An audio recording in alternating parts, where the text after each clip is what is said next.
to the challenge to carry us even further. We have our eyes on the prize and we're going to keep moving. Without Chris Paul and Kawhi Leonard, how much more do they have to do? Devin Booker from downtown. Clicking on all cylinders. He's not afraid of the moment. Oh, Paul George does it again. Well, this is fun. Heck of a player. Devin's a heck of a player. The best team's going to win. Got it again. It's a Booker bonanza. Bridges to Booker. Back to Bridges.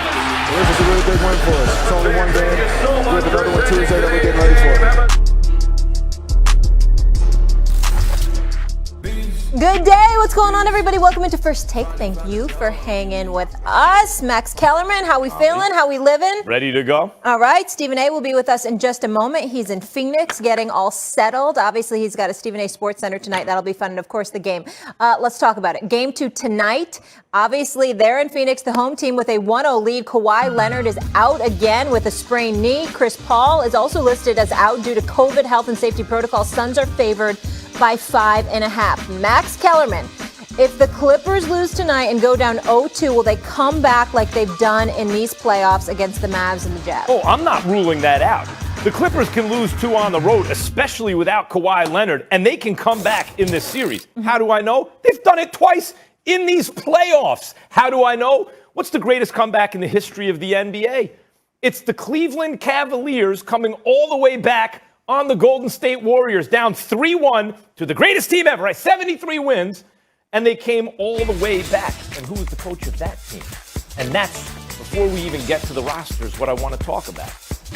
Ty Lue's the best coach in the NBA. He's the guy I'd want. Listen, apologies, Greg Popovich, who's the argument for greatest coach of all time. Eric Spoelstra is a great coach. You have great coaches around the league.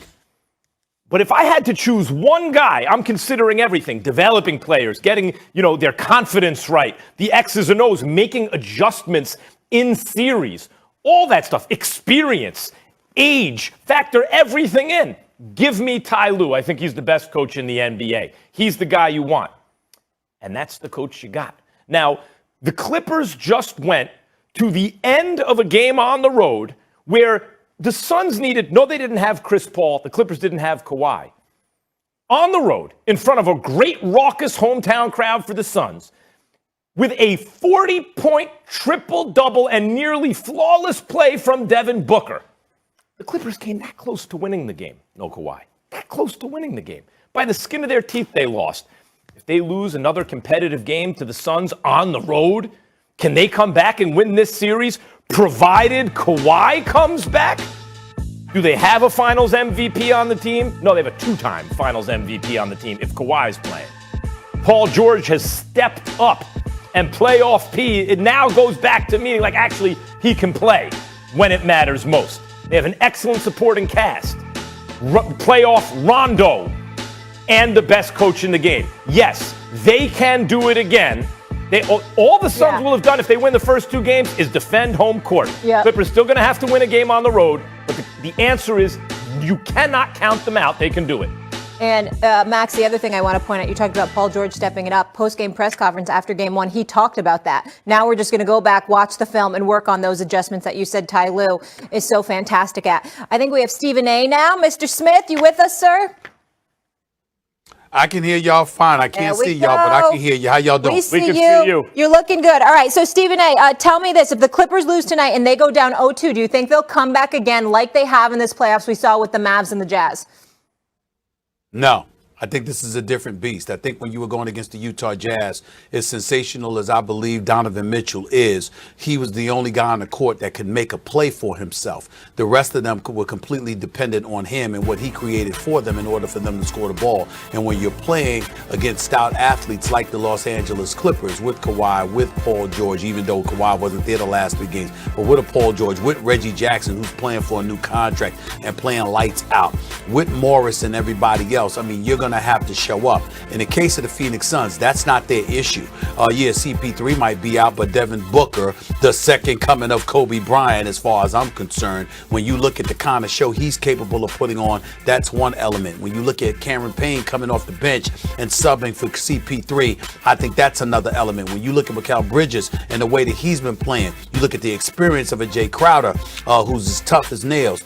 All of these different things, you've got guys that are capable of creating their own shots shots and making things happen and able to match the athleticism that the Los Angeles Clippers are going to be able to throw at them, if not exceed it. So when I look at it from that perspective, I say if you go down 0-2, now the question is, are you going to beat the Phoenix Suns, the number 2 seed in the entire NBA? Are you going to beat the Phoenix Suns 4 times over the next 5 games? I do not see that happening. If the Los Angeles Clippers don't win this series tonight, I think they win this game tonight.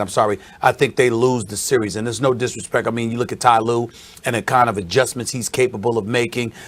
Hats off to him. The great job that he has done. Brooklyn misses him. They should have hired him. The Lakers missed him. They should have hired him. Well, the Clippers got him, and he's done a hell of a job this postseason. No question about it.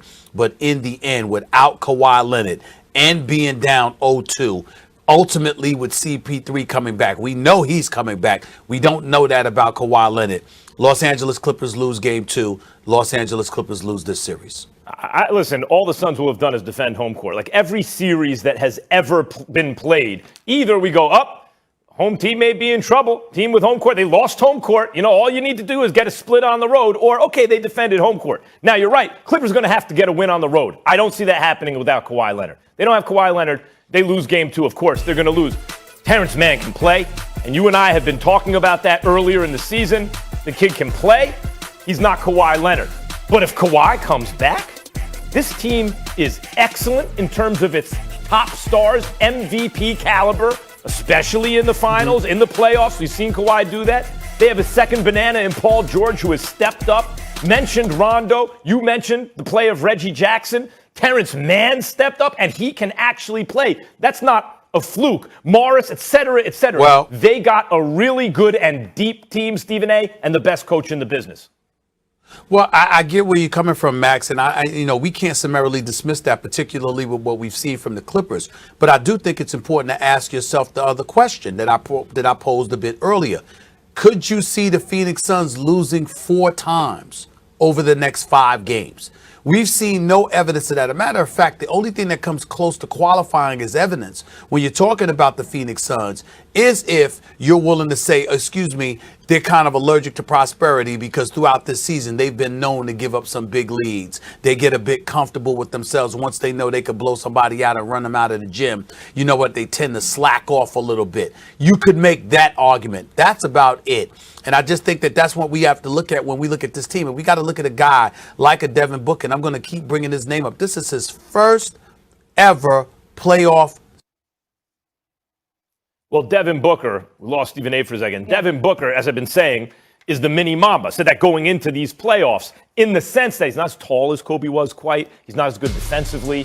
He can't get his own shot to the extent that Kobe could, but who could, right? And we are going to discuss that later. Perk's going to join us for that conversation Booker he is the next Kobe Bryant. Booker can score from anywhere like Kobe, and he's fearless. And we saw them go 8-0 in the bubble, led by Devin Booker, who was the best player in the bubble, in the regular season bubble last year, and they picked up where they left off. But Stephen A., to go to your point about can I see the Clippers winning 4 out of 5, it's not the way I look at it. So far, if the Suns win game 2, they've held home court. And barely. They barely won game 1. That says the Clippers are very competitive with them, obviously. If the Clippers hold home court, which is all you're supposed to do, now it's a 2-2 series. The Suns can win back in Phoenix. The Clippers can win back in LA. It'll come down to a game 7. It will come down to, as it always does, is the reason you want home court, because the team that goes up 2-0 is likely to win. You're right. Can you win them? Can you beat them 4 out of 5 going forward? But if home court simply holds, then it comes down to the Clippers needing to win a game 7 on the road. Can they do that? I think they can. Well, first of all, you already lost this argument because you said that's not the way you look at it. And we don't really mind how you look at basketball. We don't pay attention to that, Max. Who's we? Because you come up with a whole bunch of things to, with some of your theories and what have you straight out of Columbia. And that's what your definition of basketball